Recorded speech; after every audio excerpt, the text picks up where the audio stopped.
Good morning, and thank you all for coming this morning. First, I really want to thank, I see some of our city council here, Councilwoman Galloway, Councilman Eric Mays. I wanted to thank them for coming out this morning to be part of this. I want to talk about things that we've been waiting on for quite some time. And I'm going to start by saying, in order for Flint residents to once again have confidence and trust in the water coming from their faucets, all lead pipes in the city of Flint need to be replaced. Today, I'm announcing the Fast Start Plan. It's an estimated $55 million project to remove and replace Flint's residential lead pipes as quickly as possible, with first priority given to high-risk households. A team of technical experts from the Lansing Board of Water and Light met Monday with my public works staff to move planning for the project forward. The Lansing BWL pioneered lead pipe removal techniques that can be used to efficiently remove lead service lines in Flint quickly and at a lower cost than traditional methods. The BWL has removed 13,500 lead pipes in Lansing over the last 12 years. The success of the Fast Start Plan will require coordination between the city, state, and federal officials, as well as funding from the Michigan legislature, the U.S. Congress, or both. I'm asking Governor Snyder and the state to partner with us on this effort.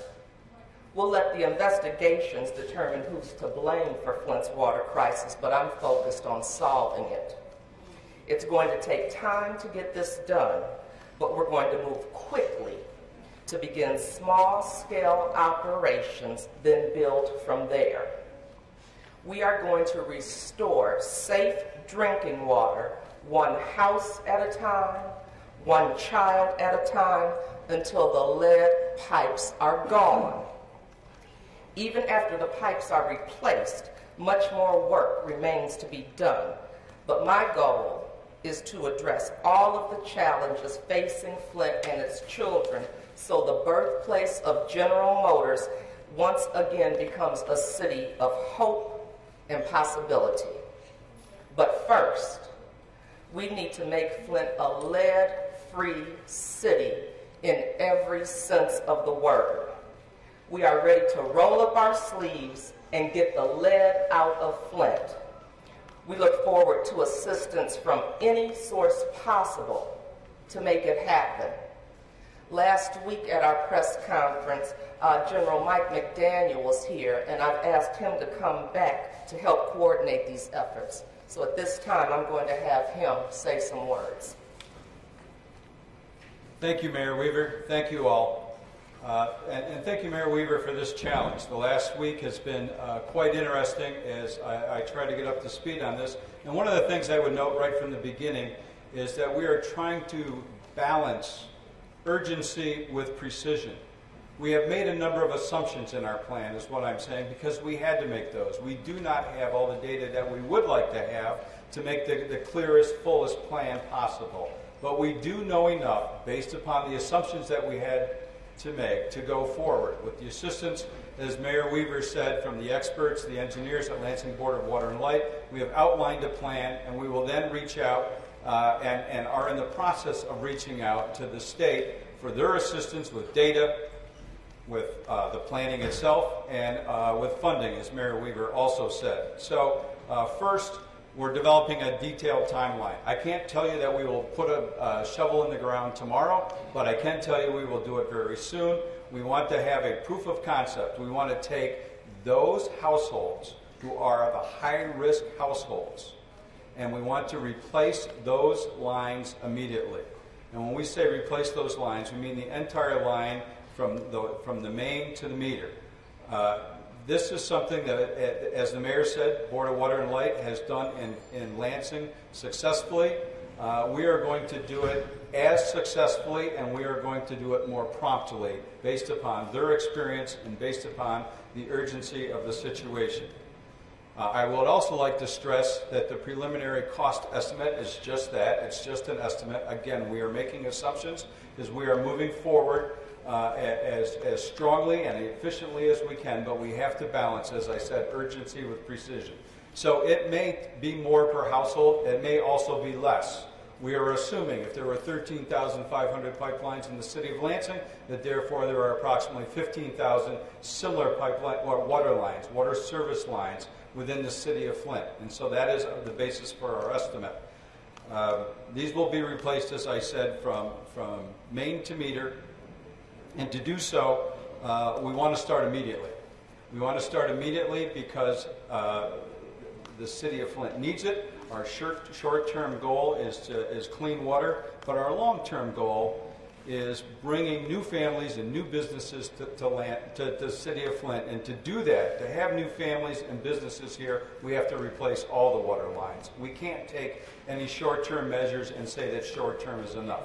Mayor Weaver has asked me for both the short-term plan and a long-term plan.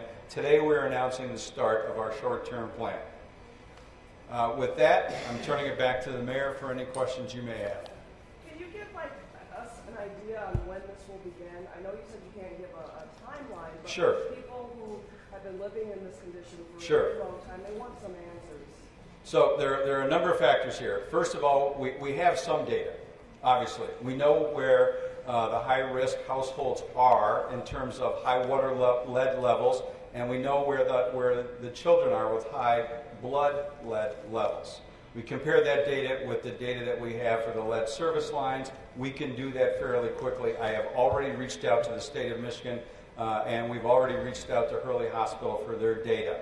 So we have that data. Then the other factors are the weather, getting equipments to volunteer, or a supplemental appropriation. We are moving it as closely as we can, but we don't have the backhoes ourselves right now. We've got to beg and borrow. Are you talking about next week, 2 weeks from now, next month? I would say within the month.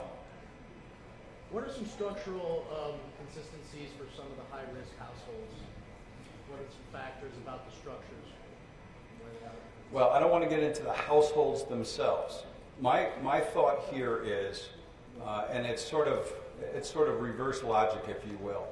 If we fully coat all the lead service lines and we still have lead in the house, then the families are never going to believe us if we say that it's not that lead service line, whether coated or not. So for the high-risk households, we have to eliminate that as any possible source of contamination from lead. And so that at that point in time, we know that it's on either line of that. It's either within the house itself or it's going to be somewhere in the water system itself. The water system itself is an easier fix. We can walk through, we can dig holes, and we can assure ourselves that there's no lead anywhere in the city's water system. So Lansing did that. I'm very familiar with what Lansing did, averaging 2 a day, about 3,000 apiece. It's taken them 12 years. They're still not done yet. You're almost, the impression I'm getting from you is that you think this will be done in a year or two. That's, how many people are you planning on bringing in, and who are these people going to be to get it done that fast? Right. Again, making a number of assumptions here. One of those assumptions is that we have 32 crews. If we have 32 crews, if we're using the Lansing method of snaking out the line, if we have sufficient funds to pay for them, we can do it in a year.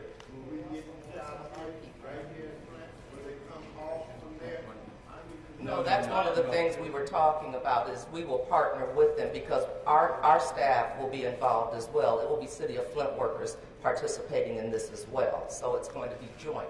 They're the ones that have done it. They're the ones that have done it. And so that's why they were coming here to team up with our people because we want City of Flint employees involved in this. You guys drawn lessons from Washington, D.C. They've done this in the past when they ripped out lead lines, there were more problems with lead getting into the water. Yes, well, first of all, we are, I've done an awful lot of reading in the last week. And one of the first things I read was the case study for Washington, D.C., and I read Mark Edwards' paper on Washington, D.C. that was published in 2009. There are some distinct differences between Flint and Washington, D.C.